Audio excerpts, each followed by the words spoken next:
Hey guys, welcome back to my channel. I am in my reading chair. You can sort of see one of my plants peeking up over there. So I am gonna try to do like a Friday reads kind of thing each week. We'll see if I actually stick to it, remember to do it, things like that. It won't be a Friday reads, it'll be more of like a Sunday reads, because Sunday is my non-work day when I have some time that the baby is with my husband, and so I can just sort of sit down in a quiet space. So for this week, the only book that I have finished so far is The Beekeepers Apprentice by Lori R. King, and I really enjoyed this. So this is not a book that I bought for myself. I got, so right when, not right when COVID happened, but within like the first month or two after COVID happened, I went on like a supporting independent bookstore spree. I mean, I have from that point on, but like I heavy hit, bought a lot of books right there at the beginning.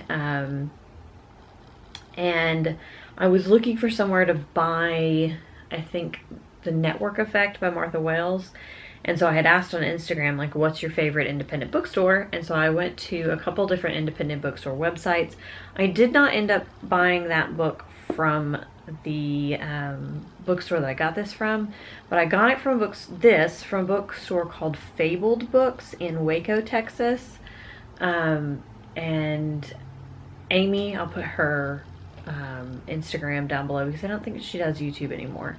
But Amy had recommended it as one of her favorite bookstores, and they were doing something called the Indoorsy box, and so I got one, and I got two books in there. I got this book, and the other one I got was Half of a Yellow Sun, but I actually already owned that book, so I ended up giving that one away to somebody. But this was in there, and I had heard about it. I think Winks from the channel Winks and Ink, I'm pretty sure she talked about this, and maybe even Rachel from Colonnati, maybe.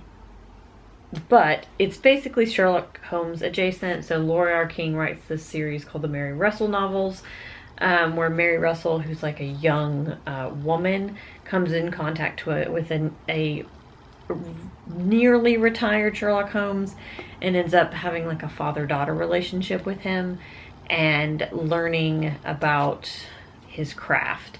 And it's like there's mysteries going on in it, and it's told from her perspective. And I just really enjoyed this. I actually listened to the audiobook on Scribd, and I absolutely will be continuing on with these books eventually. I think Scribd has most of them, so if I just really get in the mood for it, I might listen to another one on Scribd. But yeah, so this turned out to be a really successful read for me, and I think I gave it 5 stars, and yeah, I would definitely continue on with these. And then once I finished that audiobook, I started The Silver Sparrow by Tahari Jones. This is the book that Casey from Casey and the Reader, again, I'll link her Instagram down below.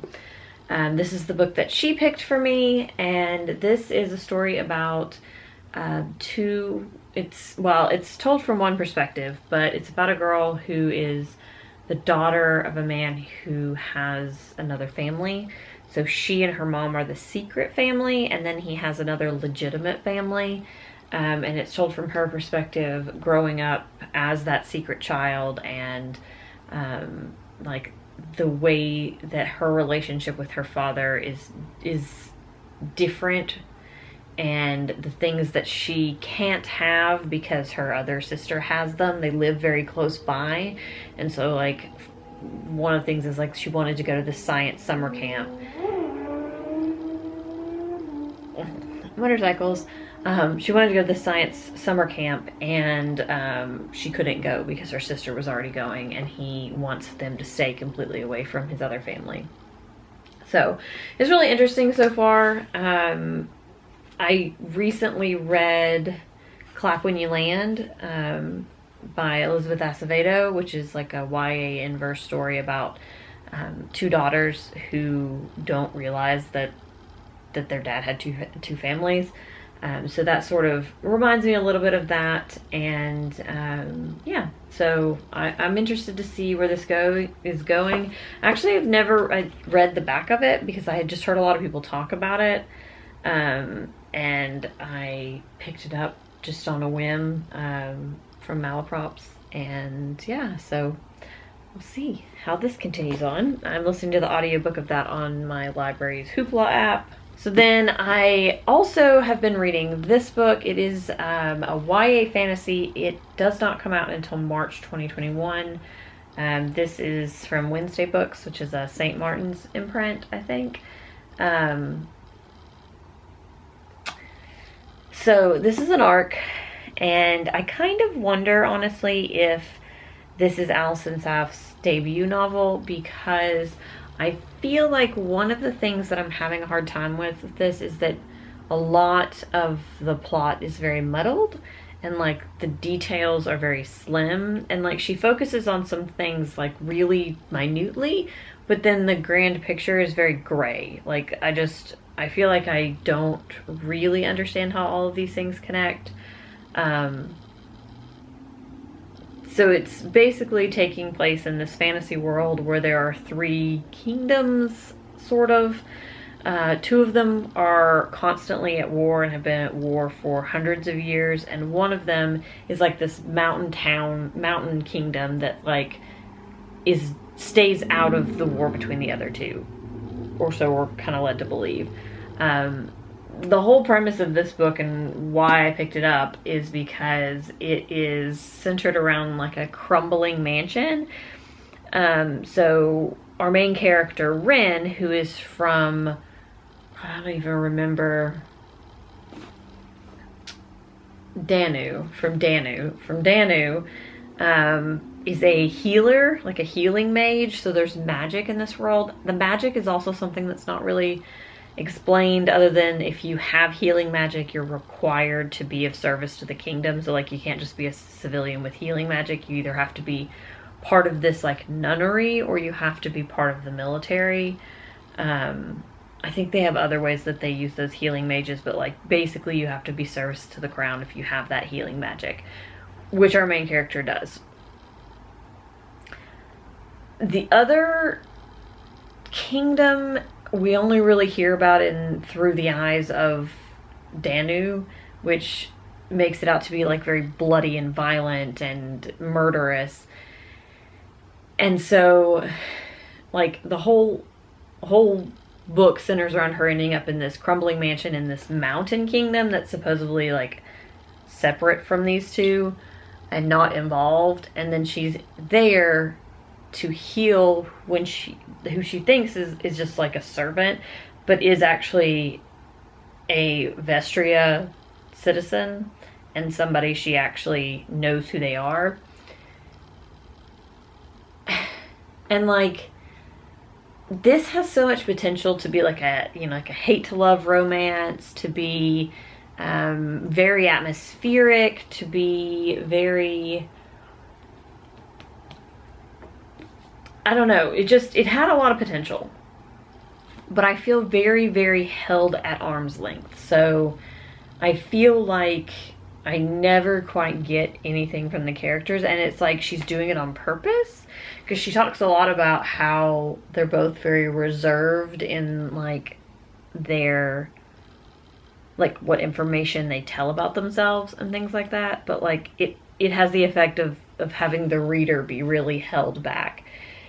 And like, if I'm being honest, I'm 238 pages into this, and I genuinely don't care what happens to these people.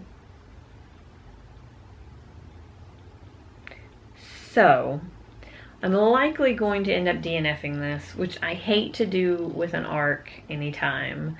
And honestly, I'm less than 100 pages from the end, or I'm about 150 pages from the end, but I just don't care.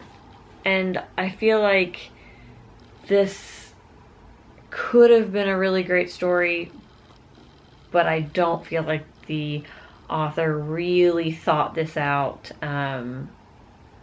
and like laid it out well. So yeah, likely this will get DNF'd this week. On a much brighter note, this foiled beauty of a book is Under a Dancing Star by Laura Wood, and this is the second book I've read by Laura Wood. The first one, which was A Sky Painted Gold, something like that, was one of the best slow burn YA romances ever. It was so good, and this seems like it's going to pan out to be similar. It is set in 1930s England. Well, it starts in 1930s England. Our main character, her parents are like really uptight and straight-laced, and she is not. Like, she's a little wild child. She wants to be outside exploring. She's very into like bugs and birds and animals. And her parents end up sending her to Italy because they think that her uncle is like this straight-laced, dour man who is going to like bring her in order, like get her in check. And he's supposedly married to this widow that they think is very similar. Well, she gets there, and it's basically like a haven for artists. So that is a big wasp. I'm gonna need that to stay outside.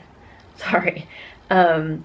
She gets there and finds out that it's not, and she has all this freedom, and there's these artists and this beautiful countryside that she's living in. And that's kind of the point I'm at right now. And it's just like, it's so joyous. Like, I picked this up on election day because I was like, I just need something light and happy and just frivolous. And this is exactly what I needed. And even though, you know, I don't need an uplifting read as much as I was scared I might, it's great to have one. So this is what I will be reading the rest of the weekend and into next week. I do have 2 days off next week, so I anticipate that at minimum I will have finished this by next Sunday. Like I said, I'm gonna call it now. I'm DNFing this, so this will get DNF'd and I will move on to something else. But yeah, that is it. That's what I'm doing reading wise. It's not been the greatest reading kind of few weeks. October is always a shaky reading month for me, just because it's always crazy at work. Always, absolutely always. This year was no different. Doesn't matter what industry I've been in, it has always been crazy in October. But we're into November, things are slowing down a bit. The mental anguish and anxiety of the election is behind us, and yeah, I feel good about getting a significant amount of my books on my TBR read this month. So hopefully I will be able to stick to this, because I do love these videos on other people's channels, and I've been meaning to consider doing this for years. And it's also a good way to actually talk to you about the books I'm reading. Like I said, I do post those things on Instagram, although lately I haven't, just because, again, October, insane. It's what, October 8th when I'm filming this, and I still haven't posted my wrap-up or TBR posts on my Instagram because just not enough time or mental energy. But I have 2 PTO days that I will be trying to get ahead on some different stuff, internet content wise, around the house wise, just life wise. So there is that. Anyways, I hope you guys are having a wonderful day. Let me know what you're reading down in the comments, and I'll see you next week. Bye.